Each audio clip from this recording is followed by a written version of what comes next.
পৃথিবীর সবচেয়ে দামি যে হোটেলটি রয়েছে সেটি মাটির উপরে নয়, বরং সমুদ্রের নিচে রয়েছে। সমুদ্রের নিচের এই হোটেলটির নাম হলো লাভার্স ডিপ সাবমেরিন হোটেল। এটি ওয়েস্ট ইন্ডিজের একটি লরেন্স নামক উপদেশে অবস্থিত। হোটেলটিতে একটি রাত থাকার জন্য আপনাকে ব্যয় করতে হবে কমপক্ষে ১ কোটি থেকে ১.৫ কোটি টাকা।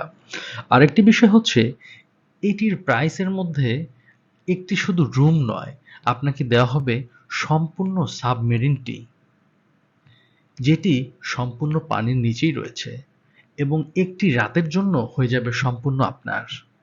এর প্রাইসটি এত বেশি এক্সপেন্সিভ হওয়ার কারণ হচ্ছে সাবমেরিনটি সম্পূর্ণভাবে সাউন্ডপ্রুফ একটি সাবমেরিন এবং এর ভেতর থেকে পৃথিবীর তেমন কোনো শব্দই পাওয়া যায় না। এটি লার্জেস্ট একটি সাবমেরিন বলতে পারেন পৃথিবীর মধ্যে। ধন্যবাদ সবাইকে। এরকম আকর্ষণীয় ভিডিও পেতে এখনই আমাদের চ্যানেলটি সাবস্ক্রাইব করুন। ধন্যবাদ 71 একাডেমি মিডিয়ার পক্ষ থেকে।